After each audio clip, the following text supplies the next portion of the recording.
Hello and welcome to The New Normal, a show produced by students from around the world. I'm Caroline Boccia.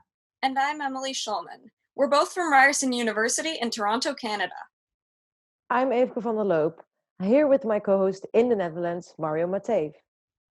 Thank you, Efka. We're from Breda University of Applied Sciences, but like everyone around the world right now, we're at home because of the coronavirus. I'm Polina Mashina in Higher School of Economics, Moscow, Russia.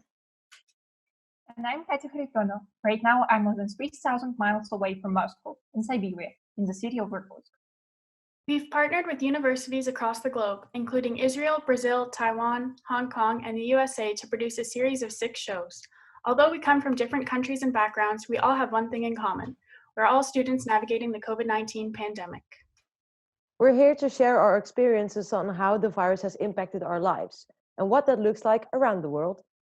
Let's get started. In the last 5 weeks, I've only been out of my house to get groceries, but I've also been having Zoom calls to stay in touch with my friends and classmates. Me as well. I've only been going out to grocery shop, like you said, and grab some things for my grandparents as well. And I've been getting some fresh air by walking my dog. How about you, Polina? Well, I'm sitting in the quarantine with my boyfriend, despite the fact that all my friends went to their hometowns. I decided to stay in the city, so now I'm at the lockdown and at the epicenter of outbreak in Moscow. Well, and I decided to use the opportunity to spend a lot of time with my family. I usually don't see them for 10 months during the year, so I came back to Irkutsk from Moscow. Being with family must be nice. Unfortunately, I can't say the same thing about me. As an international student in the Netherlands, I am a long way home from Bulgaria. And it gets lonely sometimes, but thankfully I can always talk with them online. What about you, Efka?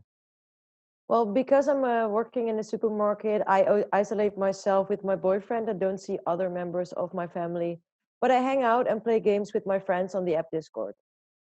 We're all finding ways to adjust to our time in isolation and getting used to the new normal. We, students from Russia, would like to present our intense daily routine in the fashionable form of TikTok videos.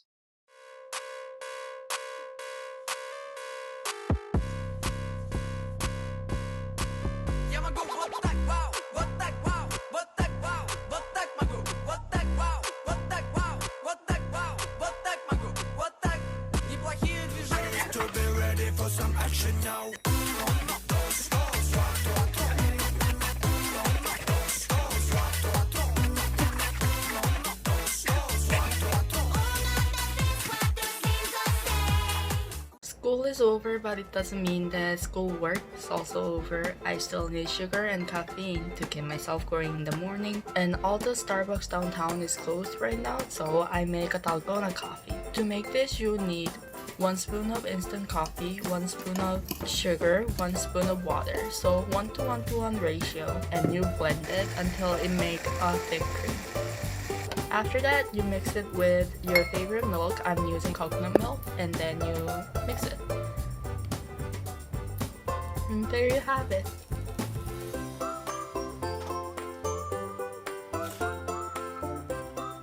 And those last 2 videos were my classmates Heejin, who is making yummy South Korean coffee, and Karina, who is practicing her photography skills indoors. As I mentioned, I'm in Siberia, where it's 5 hours later than in Moscow. Sometimes I have to attend an online class very late at night. My lectures can finish at 2 a.m. That time, all my family usually sleeps, therefore I can't really speak to my groupmates or to the teacher, and I have to write answers in the chat, not to wake up them. And it seems that I live in time zone somewhere in between Moscow and Irkutsk, and I go to sleep late at night and wake up late in the morning. Not enough late for Moscow though. It was hard at the beginning. My head was kind of aching. I always had wanted to sleep, but right now it seems I got used to it. Katya, it's like that for one of our classmates, Louise. She's an exchange student from Denmark. She went home when Ryerson shut down, where it's 6 hours ahead of Toronto. Hi, my name is Louise and I'm from Denmark. I came to Toronto in the beginning of January to study at Ryerson University for a semester abroad as an exchange student. The semester started out so great. Everything was fun and new and challenging in a good way, with getting to know new people and new classes and professors. But then halfway into the semester, everything kind of got ruined by the coronavirus. In a matter of a few days, I had booked a new flight home to Denmark, and suddenly I'd cut my trip short from 5 months to only 2 months. I was lucky because Ryerson was working really fast to get everything online, so I had no trouble keeping up with my classes once I got home to Denmark. The only trouble I have now is figuring out the time difference. So Toronto is 6 hours behind Denmark, so that means sometimes my classes start at midnight and last until 3 a.m. here in Denmark.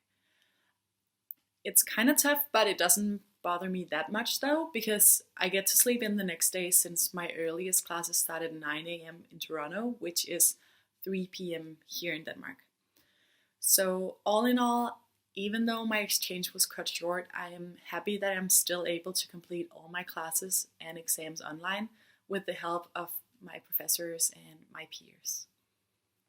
With the varying circumstances of each student, our professors have had to figure out how to adapt. They need to think of how to sustain the motivation of their students. One of our reporters, Dasha Sotnikova, will tell us about it. Hey, my mother is a high school teacher in Moscow, and she teaches Russian language and literature. And she had so many problems with distance learning. For example, parents of the students wanted to sue school administration because their children spend too much time at the computer studying online. Also, 2 of her lessons have been hacked, and students didn't attend all the lessons at the first time. But now the situation stabilized. I decided to speak to Oleg, HSE university teacher and an experienced international journalist, to know more about problems of distance learning and so on. How have you adapted to distance learning, and was it difficult or not? Well, when you are in your own kitchen, it's not that easy to adapt to the learning process. You just stretch your hand to the freezer and this is how you do it. It's not that easy if we are serious, because the main thing is to sustain the rhythm of the class. To my mind, it does not matter which software you use. You can even teach classes on Skype. But the main thing is the substance of your class, what exactly you are teaching. You can really feel good and rested before the class. That is the advantage. The disadvantage is just I miss people. Students mostly they turn off their cameras. Do you feel uncomfortable with this situation, and how do you deal with it? I'm used to talk to people, and I can easily ask questions. I can easily check them up. The main task for the teacher in Russia, in Canada, in the Netherlands, is just to have fun with it. As an experienced person, journalist and teacher, can you advise us something not to go crazy with this situation in the world? Pieces of advice. Number 1, be positive. Number 2, this is an excellent opportunity for you to learn new things. Derive extreme pleasure from everything that you do. But it's not all stress and tension at university. Russian students have come to realize that you can study no matter where you are. You can be several time zones away from Moscow, like me, and still have fun during classes and during intermissions. This is how we do it.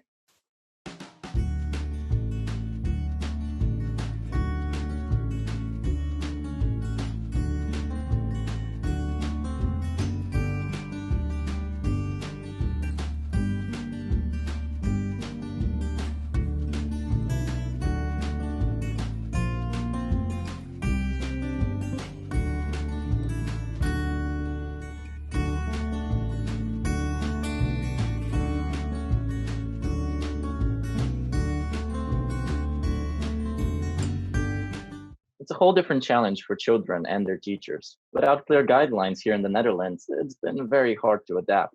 But the uncertainty has led to a spark of creativity as people step up to find new ways to teach. The following story you're about to see was produced by my classmate Vera de la Combe, and it showcases just that. Here in the Netherlands, all the schools are closed because of the coronavirus. This is especially difficult for younger children. A lot of students are willing to help to keep these children educated. I'm Lisa. I'm 21 years old. I'm from Rotterdam, and currently I'm studying in Haarlem. I'm doing a sports study. And right now I educate kids from the ages of 7 up to 12. During the Corona crisis, I want to help out the kids because obviously they can't go to school right now. They miss their friends, they miss their classes, but they also miss a lot of stuff. They have to do it at home by themselves with help from mom and dad. But obviously the younger kids, it's difficult for them because they just need the attention, they need the help. So I wanted to fill in that gap and just help the kids online with their homework or sometimes just extra stuff. Normally, this is a paid job. However, during this crisis, everyone is trying their best to help each other out. Oké, gaan we naar vraag 2. Waar staat de afkorting DMW regel 8 voor? Ja, die had ik net per ongeluk al voorgezegd eigenlijk, hè? Weet je nog wat ik zei? Door middelijk van. Bijna. Door middel van. The help I give is for free. I don't want anything in return. In this period where we're in right now, you should help each other out. Not always think about yourself, because these kids have to stay up to their schoolwork because they want to go to the next group or maybe to high school. So I wanted to just do it for free, also because a lot of parents don't have work or have less work and sometimes less income. So I thought it wouldn't be fair to ask money. Because of this crisis, everyone is working from home.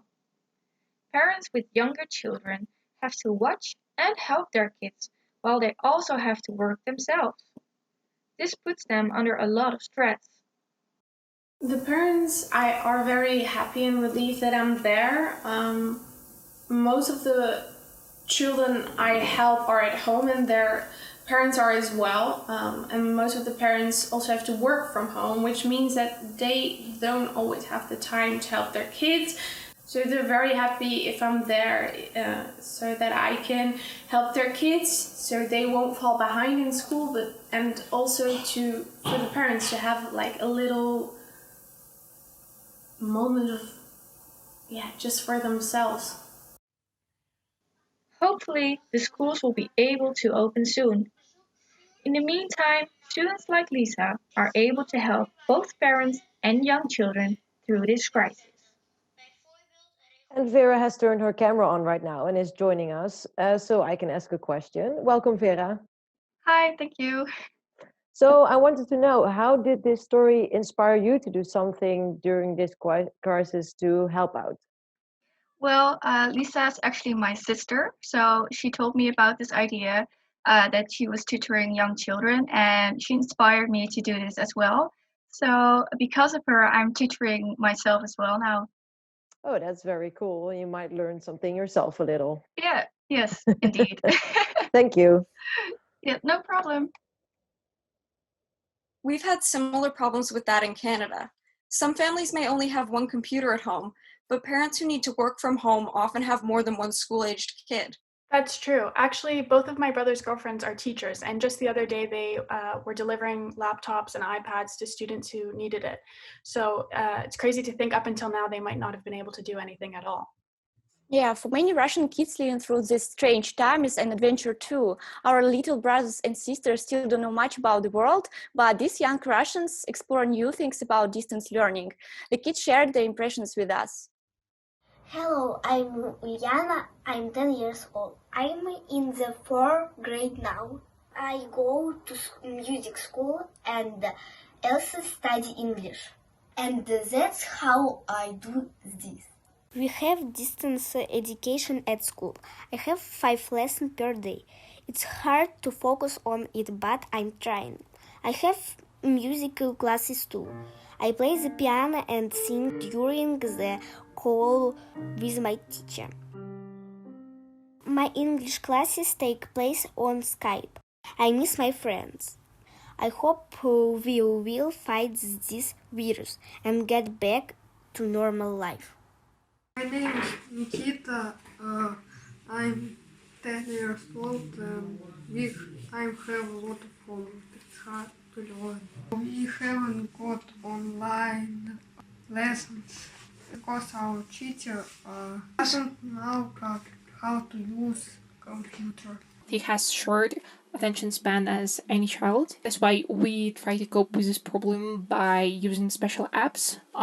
This one helps to study with wonderful sounds for 15 minutes and then to have a break for 5 minutes. During these breaks, he usually plays with this guy. Oh, it's okay. Our school have their own platform where teachers gives us homework and gives us lessons. We don't see their faces.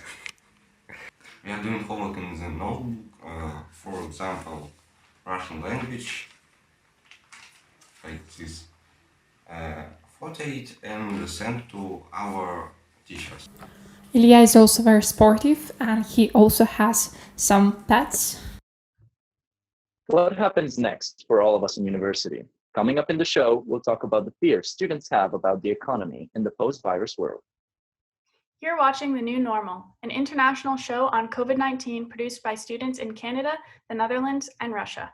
This is one of 6 shows we're producing with university students from 7 countries around the world. You can watch them on our Facebook page, Global Campus Studio Live.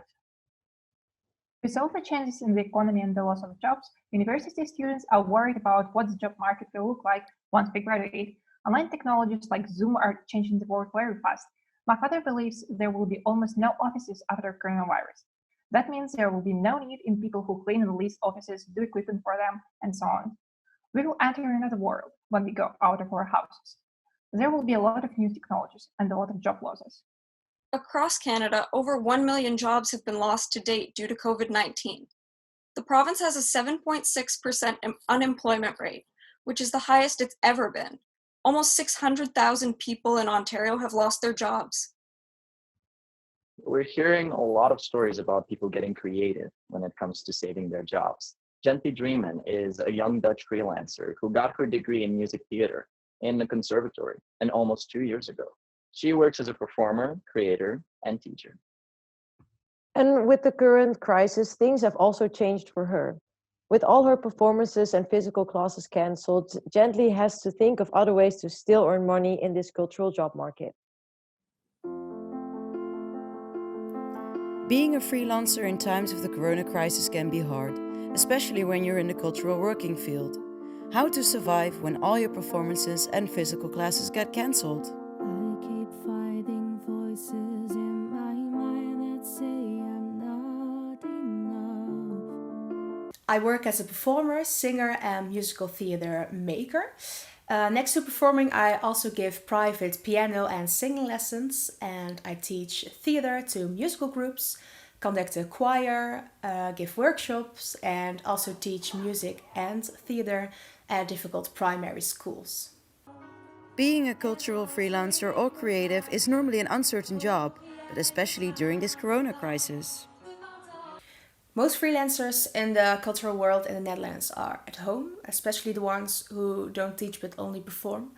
So it is a big problem for the cultural sector. There are no plays, no festivals, no performances. Also for Gently, it was scary when the virus became active in the Netherlands. The corona crisis started in Brabant, where I live. And at the moment I was not feeling well and therefore my teaching jobs couldn't continue. And short after that, all my activities were cancelled. So not only my teaching jobs couldn't continue, but also all my planned performances were cancelled. For one moment I was in shock because being a freelancer means no job, no money. I started to think in solutions instead of problems, and I had video meetings with colleagues, and after that I decided to film the lessons that I give in groups and give my private lessons live via Zoom. Working in the cultural field mostly has to do with being creative, and this helps Gently explore new ways in these difficult times. I'm looking for other ways to continue what I normally do. Of course, I had to adapt, but, well, I'm doing this for 2 weeks now and I'm sort of liking it. This situation delivers new creative ideas for me and for my students as well. I have to think of new ideas to give my lessons and on video instead of working in groups.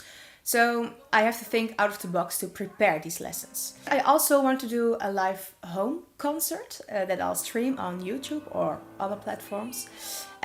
This is something that I normally wouldn't do. So yeah, that will be fun. Gently also has some last advice for the cultural freelancers and creatives who are struggling right now. My advice will be creative. You can come up with something, and if not, use this time for something you normally never do. Take that course you always wanted, buy a keyboard and learn to play the piano, watch the series you still wanted to see on Netflix, or write that story you always wanted to write. Right now, you have the time and no excuses. One big issue we're seeing in Canada is that all the small businesses have had to shut down. 30% of small businesses admit that they can survive no longer than a month in the current situation, with 20% of small businesses that have had their revenue drop due to the pandemic. The federal government is offering a loan that these businesses can apply for a quick fix, but in the end could lead to a pile of debt that's impossible to overcome. In the Netherlands, it's a similar situation. The government is trying to help small businesses as much as possible, meaning if businesses are not making enough money right now, they're getting an extra payment from the government of 70% their normal income. Well, then more than that, a lot of businesses are also trying to find creative solutions online. For example, last Friday, I did an online escape room. So except for like if you go physically to an escape room, someone now invented it into a corona crisis solving puzzle you could do online with your friends and family. Here in Toronto, a local brewery has switched from brewing beer to making hand sanitizer instead. Well, in my hometown named Orenburg, there are a group of people who deliver natural products from the village to help households and people who are in a lockdown too. The friends of my parents here in Irkutsk decided to sew masks out of funny bad linen. They're doing this with their children, and if you want to have one of these masks, you'll probably have some clouds or ships on them. Those are all interesting new business ventures. Let's take a look at how a student in our class, Harrison, has adapted to the new normal at his small business in Toronto, Canada. I personally run a clothing business, and thankfully, a lot of the business is reliant on e-commerce. So yes, I'm able to ship packages from my own home.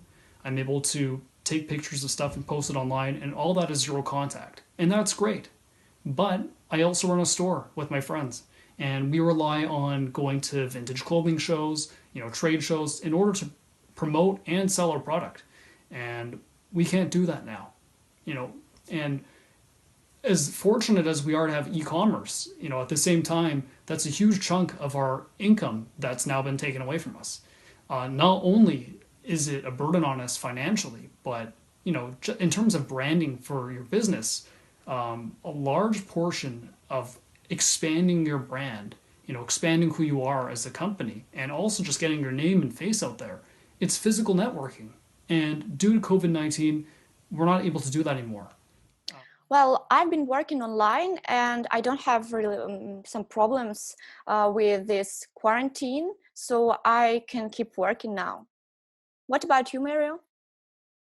Well, thankfully, I also have a job right now. There's this agency that I work for. It usually works with hotels, restaurants, and events, but unfortunately, due to the virus, they all got canceled. So the agency, though, however, it acted quickly and very efficiently. So it opened a whole new branch. And now I work for a grocery store, which is really nice because I still get to pay my bills. Well, that's funny actually, because I also regularly work at a grocery store, but when the virus really hit here, there were a lot of changes. So for example, we have to wash our hands now all the time, sanitize the baskets, there are plexiglass plates to protect the cashier employees, and there are lines on the floor so you can see how much distance you have to keep from other people. So it's very different from what it was. We have the same thing in Canada. There are lineups outside that restrict how many people can even get into stores. Well, the situation is pretty different in Irkutsk because here we don't have no restrictions at all, and grocery stores are working their usual timetable. Well, the new normal is that we still have to live our day-to-day lives in a world that has really changed. In some cities, the authorities are introducing tough measures to limit the number of people outside. The Moscow government introduced some special passes. The first day, everyone experienced difficulties with the new system.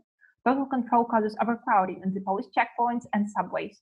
Now the situation is back to normal, but still, the number of infections in the capital is growing at least by 400 people every day.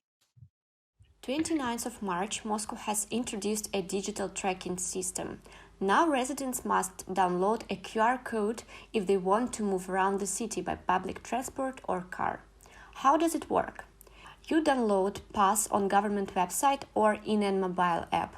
Then you declare the route and the purpose of your trip. Police can scan this code during your trip. They may fine you if you don't have permission or if you provided false information about your trip. The discussion followed. Many activists feared the system violates privacy. People would have to register their personal information on government website. The Moscow mayor Sergei Sobyanin promised that office will delete all data after the quarantine ends. But experts worry that database with people's profiles could end up in the wrong hands. That's very interesting. We don't seem to be as technologically advanced with cracking down on our rules here in Canada, but in our province of Ontario specifically, you can be fined anywhere from $750 to $100,000 if you are found disobeying our social distancing rules in public spaces. And for weeks now, we've been told to stay away from summer homes and cottages to keep the virus away from smaller communities. But our Prime Minister, Justin Trudeau, broke this rule to take his family up to their cottage for Easter weekend. I'm personally disappointed that the leader of our country would go against his own request to avoid non-essential travel as if the rules don't apply to him. I think it sets a bad example for Canadians.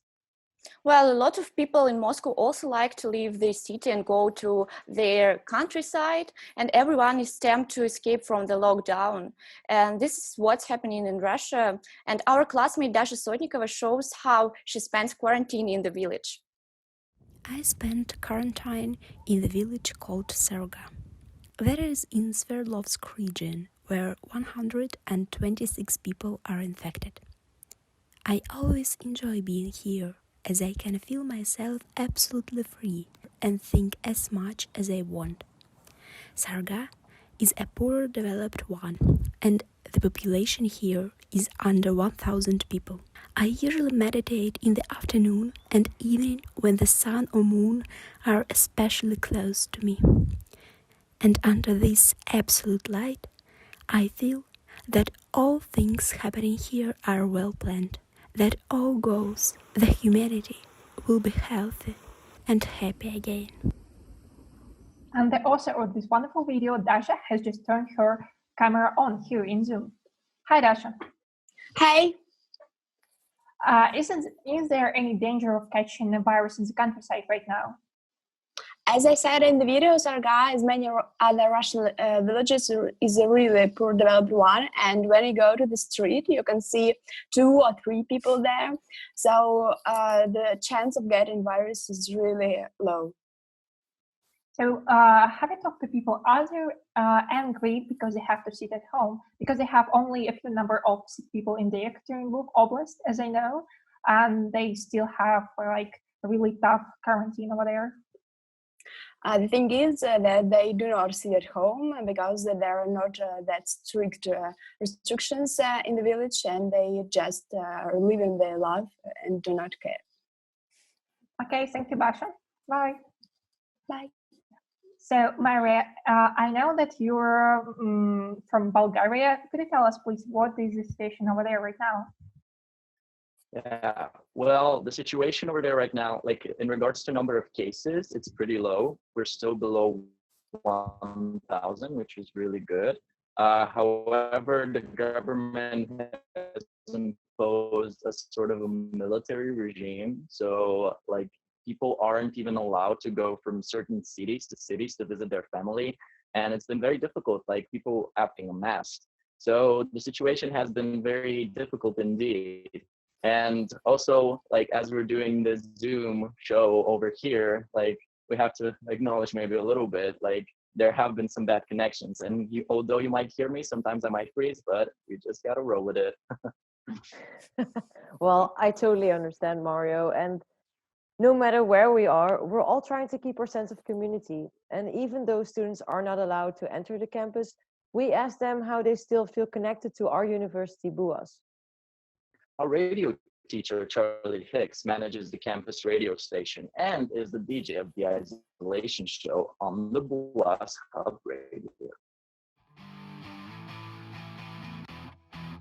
A couple of colleagues reached out, brainstorming a bit on what kind of things we could do to try and keep the BUAS community connected during the closure of the physical campus as we transition to online learning. And we're just trying to think of some ways we could continue to communicate and reach out and have that sense of community among the students, faculty, and staff. And then the idea, well, I could do a radio show, of course. We could call it isolation show, and just spend 2 hours talking to each other, telling jokes, requests, dedications, really just kind of an all request couple of hours where people can come to connect. And so we gave it a shot. It's had a pretty positive response so far, and we've kept it up. I think it's something, in these strange times, at least it's something people can count on to be there and feel like, a little less isolated, hopefully. I've sat at home for like 5 weeks by myself. I think it's great entertainment to hear some stories about someone else and actually feel the interactions and actually have some entertaining and some laughing going on, and it's really light atmosphere in there. So I think that gives it some great quality. And then a little bit even more emotional, I had a student call in whose father had coronavirus. My father got sick of corona, and then I listened a lot to music together with him, and I couldn't talk to him that much because he was sleeping all day. And 2 weeks after he got cured from corona, and I called Charlie to the isolation show to tell that Charlie helped me a lot with feeling lonely, not able to call my dad every day, not knowing how he's doing with the corona. Well, hey, thanks for sharing that. I hope you guys get to see each other in person. And I'm happy to hear he kept his sense of humor through the whole thing and he's feeling better. That's good news. And he likes... Thanks. Yeah, he likes James Brown, huh? Yeah, he likes James Brown a lot. He's also listening to the studio right now. All right. Good job, Paul. And keep up that great sense of humor and enjoy. Now that you've slept all this time and you're feeling better, it's time to get up off that thing. Get moving. Willem, thanks for sharing that great news, man. Take care. Thanks, Charlie, for the radio show. See ya. Good luck.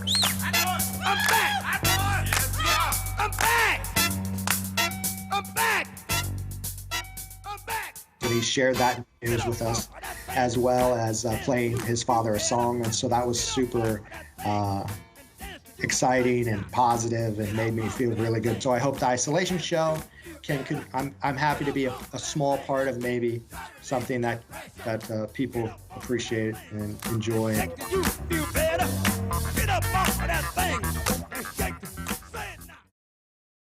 Well, this radio show is a really good idea. Well, as for me, I'm doing Zoom meetings with my friends. We play online Monopoly or just talk online. We're having kind of this spirit of community over here. Sometimes I've used online concerts. And what about you, Emily? People have been coming together in Canada too.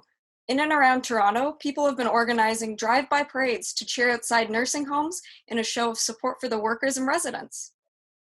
That's true. Also, on a personal note, for Easter a couple weekends ago, my family had a big Easter party on Zoom, and we had a trivia game. So that was really nice to catch up virtually. And I feel like we might even take on that tradition in future years because we're spread out all over North America pretty much. So it was a good way to connect with everyone, despite COVID, just distance in general.